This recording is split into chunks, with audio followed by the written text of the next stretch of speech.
नमस्ते, मैं डॉक्टर शिप्रा वर्मा, राजकीय महाविद्यालय दूदू। मैं आपको पढ़ा रही थी भारतीय संविधान की विशेषताएं। तो मैंने 10 विशेषताओं का जिक्र किया था अपने पिछले व्याख्यान में। अभी हम नेक्स्ट विशेषता को देखते हैं, जो है पंथ निरपेक्ष राज्य, सेक्युलर स्टेट। पंथ निरपेक्षता को बहुत तरह से देखा गया है।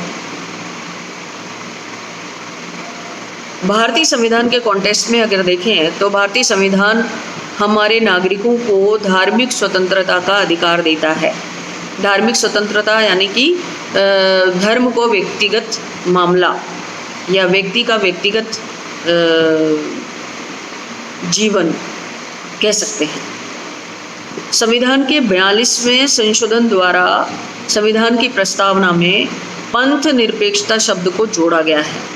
इसका अर्थ यह है कि भारत किसी भी पंथ को, किसी भी धर्म को राज्य धर्म बनाने का इच्छुक नहीं है, न वो किसी पंथ विशेष को संरक्षण देना चाहता है। सर्वधर्म समभाव के भारतीय दर्शन के अनुसार ही सभी धर्मावलंबियों को या पंथ मानने वालों को अपने अपनी भावना के अनुसार पूजा अर्चना या इबादत करने की स्वतंत्रता राज्य द्वारा प्रदान की गई है। राज्य किसी भी पंथ का प्रचार प्रसार नहीं करेगा। किसी भी राजकीय शिक्षण संस्थान में किसी भी पंथ विशेष की धार्मिक शिक्षा प्रदान नहीं की जाएगी। किसी भी नागरिक को उसकी इच्छा के विरुद्ध किसी पंथ विशेष का अनुसरण करने के लिए बाध्य नहीं किया जाएगा। किसी भी पद पर निर्वाचित होने या सरकारी पद प्राप्त करने के लिए किसी पंथ विशेष में आस्था बाधित नहीं हो सकती। वास्तव में भारत ने स्वतंत्रता से पूर्व पंथ की राजनीति के कुपरिणाम या दुष्परिणाम भुगते थे। देश में एक अविश्वास और असहयोग का आंदोलन बन गया था, असहयोग का वातावरण बन गया था।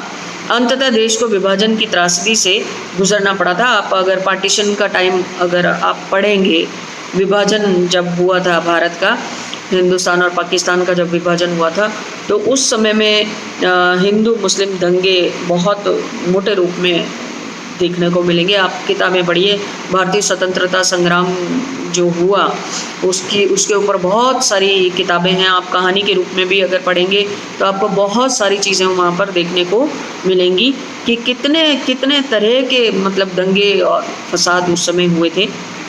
लोगों को मार दिया गया था, काट दिया गया था, जिंदा लोगों को जला दिया गया था। ऐसे बहुत सारे आपको हादसे देखने को मिलेंगे। तो उन सारे दुष्परिणामों को झेलने के कारण उस समय पर ये परिस्थितियों की मांग थी कि हमें एक ऐसी शासन व्यवस्था मिलनी चाहिए जिसमें कि लोगों को ये धार्मिक स्वतंत्रता प्रदान की जा सके और ये असहयोग विश्वास का जो वातावरण है इसको ख़त्म किया जा सके। तो अतः देश में ऐसी घटनाओं की पुनरावृत्ति ना हो, सहयोग तथा सद्भाव का वातावरण बने, इसलिए इस शब्द को भारतीय संविधान की प्रस्तावना में 42वें संशोधन द्वारा जोड़ा गया था। तो ये बहुत इम्पोर्टेंट है कि पंथ निरपेक्ष राज्य किसे कहते हैं, आपको ये आना चाहिए। पंथ निरपेक्ष राज्य का एक और उदाहरण जैसे नेपाल के बारे में हम नेपाल का अगर संविधान देखें तो नेपाल के संविधान में जो प्रस्तावना है उसमें लिखा गया है, Nepal is a Hindu kingdom, Nepal एक हिंदू राज्य है। तो भारतीय संविधान में इस तरह की कोई व्यवस्था या इस तरह का कोई वक्तव्य संविधान में नहीं दिया गया है। तो भारत को एक पंथ निरपेक्ष राज्य की घोषणा की गई है। नेक्स्ट जो इसकी विशेषता है वो है इसका यूनिक फेडरल सिस्टम, इसका विशिष्ट संघीय स्वरूप या विशिष्ट संघीय व्यवस्था। अब संघ व्यवस्था क्या होती है? देखो बच्चों, अगर सिंपल भाषा में आप बात करें तो संघ व्यवस्था का मतलब यह है कि किसी भी देश में केंद्र और राज्यों के मध्य शक्ति का विभाजन हुआ है या नहीं हुआ है, वो उसकी संघीय व्यवस्था को दर्शाता है।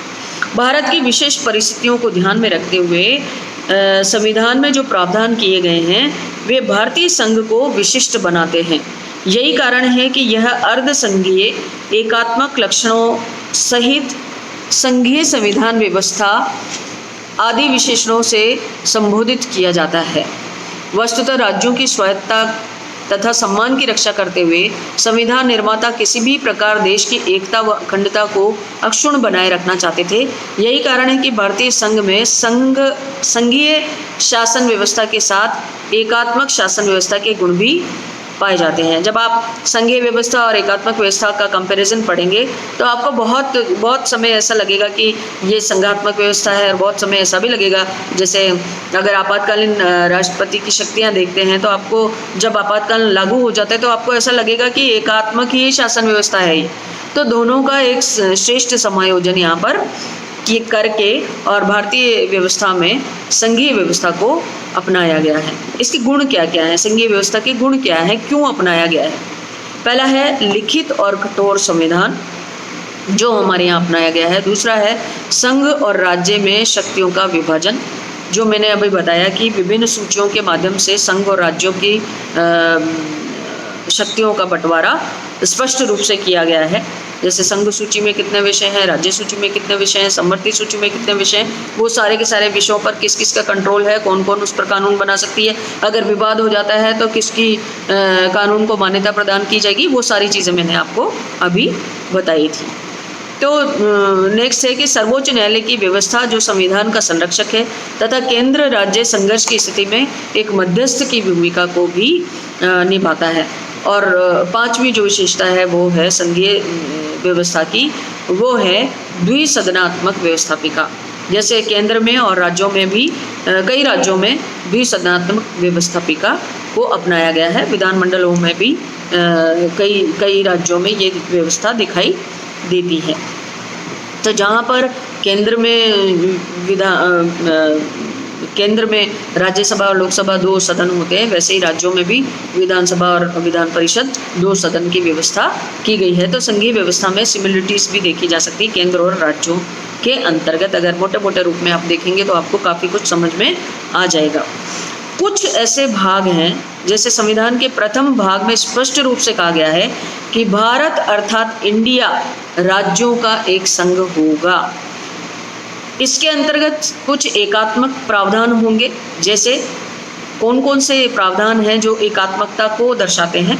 पहला पॉइंट है कि भारत में राज्यों के नागरिकों के लिए अलग से नागरिकता की व्यवस्था नहीं की गई है, जो संघीय व्यवस्था का लक्षण है। यहाँ के नागरिकों को इकहरी नागरिकता प्रदान की गई है, यानी कि वो राज्यों के नागरिक अलग और केंद्र के नागरिक अलग इस तरह से नहीं है। अमेरिका में है इस तरह का व्यवस्था, दोहरी नागरिकता का व्यवस्था है वहाँ पर, लेकिन भारत में इकहरी नागरिकता होगी और वो है केवल भारतीयता, यानी कि केवल एक पूरे देश का नागरिक जो है वो कहीं भी चले जाए पूरे देश में वो एक ही नागरिक कहलाएगा। दूसरा पॉइंट है कि भारतीय न्याय व्यवस्था इकहरी नागरिकता का प्रतीक है। सर्वोच्च न्यायालय, उच्च न्यायालय तथा अन्य अधीनस्थ न्यायालय एक श्रृंखला की विभिन्न कड़ियों के रूप में पिरोए जाते हैं, यानी कि अगर कोई विवाद हो जाता है तो अधीनस्थ न्यायालय में जाएगा, फिर वो उच्च न्यायालय में जाएगा और फिर वो सर्वोच्च न्यायालय में जाएगा। इस तरह से भी क्योंकि न्यायिक व्यवस्था इस तरह की बनाई गई है तो वहाँ पर भी हम इकहरी नागरिकता को ही विभिन्न कड़ियों में पिरोते हुए देख सकते हैं।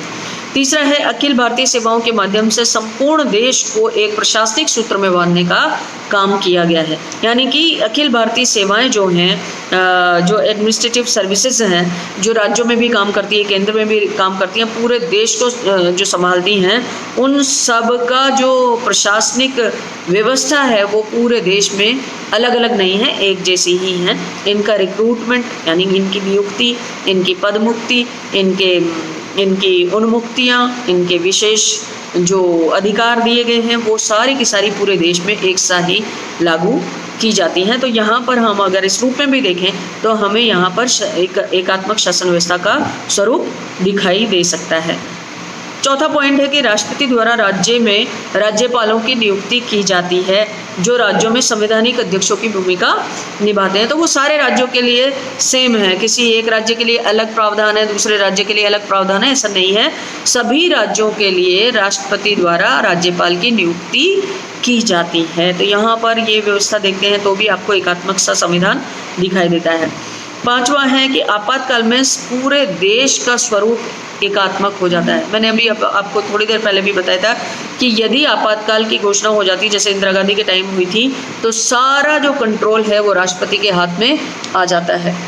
राष्ट्रपति के पास ही इमरजेंसी प्रोविजंस हैं।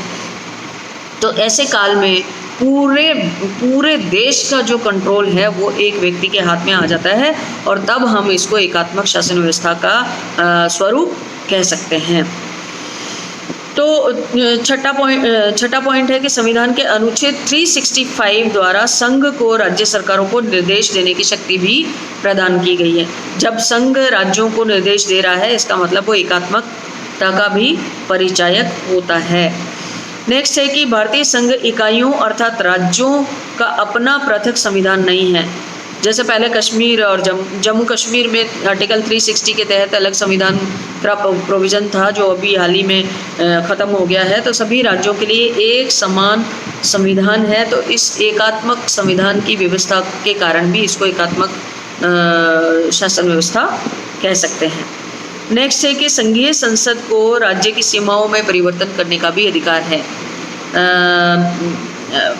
जैसे किसी भी राज्य की सीमा में परिवर्तन करना है तो बाकायदा संसद में अधिवेशन में उसके ऊपर राय ली जाएगी, बहस की जाएगी, निर्णय लिया जाएगा और वो सीमाओं में परिवर्तन कर सकते हैं।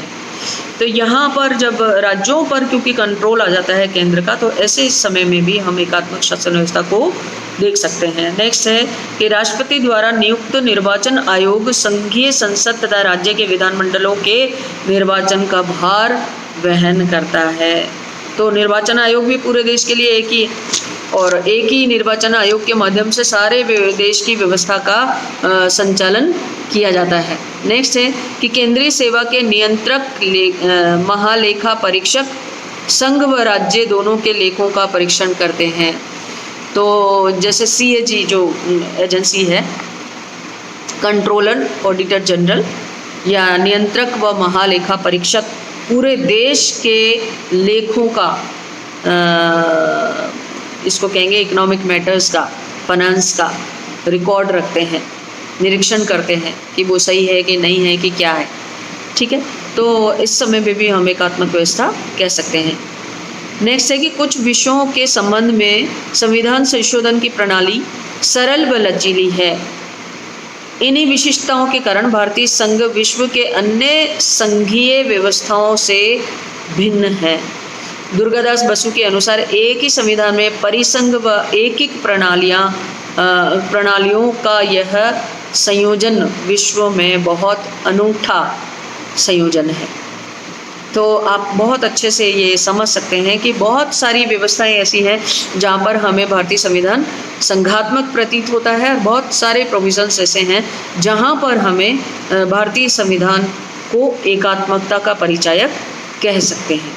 तो ये आपको मोटे रूप में पढ़ना पड़ेगा।